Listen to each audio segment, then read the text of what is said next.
So I've had a bit of a result. I've added another Seiko to the collection. This is a Seiko 5 and I bought it from an auction, so I was expecting it to be pretty battered, a second-hand or pre-owned watch.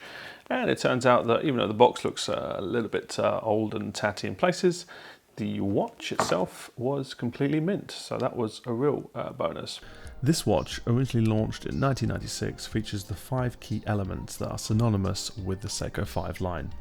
A tough, resistant case, an automatic movement, a crown at the 4 o'clock, a day-date complication, and water resistance.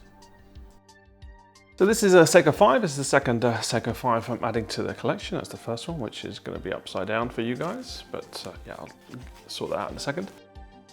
So this is the SNXG47K, so the K on the end of the code denotes the fact that it's probably made in Singapore, South Korea or Malaysia. I did have a look on the back and it wasn't obvious to tell exactly which one of those 3 countries it was. On some Seiko 5s that are around about the same sort of age as this one, it does say Singapore on it, so perhaps that means that ruled Singapore out on here. This watch's proportions are very user-friendly in that it has a 20mm lug width, so very easy to get replacement straps for this one. And the case depth is only 12mm, so it's very usable as a dress watch, even though it has a display case back, which does add a little bit of thickness to the watch case. So this watch's movement beats at 21,600 beats per hour or 6 beats per second. And it comes with 21 joules, so you can see the smoothness of the movement is very good for this particular watch. And like many Seikos, it is built with the Seiko DiaShock technology, whatever that means. Essentially it means that the movement is tough, which is kind of the tenets of the Seiko 5s in general. This watch was built with a mineral crystal, so it's fairly tough, and it has a water resistance of up to 30 meters. It's not hand windable and it's not hackable either, so getting the accuracy can be a little bit tricky.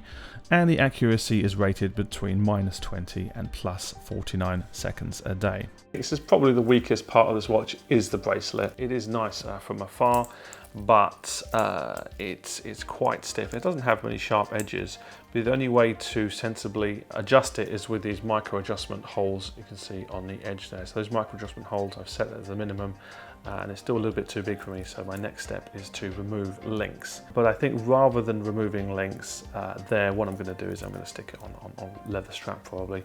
I don't want to put it on a NATO strap because the NATO strap will hide the display case back, but a leather strap will be quite elegant, particularly on this as be like a dress watch anyway. The best part, now that I've told you about the worst part, I guess, or the weakest part of this watch, but for me the best part is this textured dial here.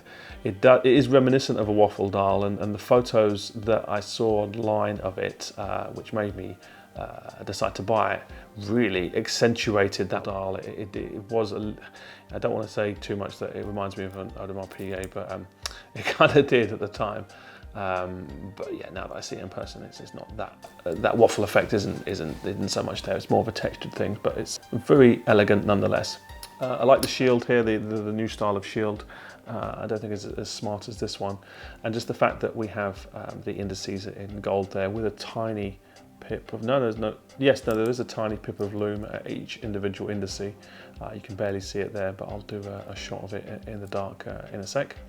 So let's delve a little deeper into what makes up this watch. So the movement in this watch is the 7S26 movement, which was a very famous Seiko workhorse movement, which they included in many of their diving watches at the time, including the very famous and very popular SKX. So that's kind of cool. This is the closest I've gotten to owning an SKX for myself, is having the same movement. So this movement was started in 1996, and then after 2006 there's a letter B which happens on the end, then a letter C happened in 2011. So slight updates to the movement, although there isn't any updates in terms of accuracy or power reserve or robustness. All it is just tells the person servicing it what kind of parts to use. Essentially, the watch movement is the same weight and the same quality throughout all this time. I like the fact that it's not too busy at all. So yeah, for a dress watch, this is great for that function. The recessed dial is very recessed here. It's a little bit fiddly to adjust the date and time, but once it's set, hopefully you're not going to be looking at using it too much. So because it's a dress watch, you know, once it's on, it's not designed to be super functional like a sportier watch. So I can understand why it's so recessed. It's not signed either as well. So it is cheap and cheerful, I guess, is this range, but even though it is cheap and cheerful, it's definitely high quality for what you're getting, and I'm very pleased with the quality actually, considering it is a Seiko 5 and considering it is price point. In order to give this watch a proper review, I wore it for around a week just to see how it performed. I wore it driving, I wore it around the office, I even wore it to the gym on one occasion, and although this definitely isn't the kind of sporty watch that I would normally wear at the gym, it performed adequately there.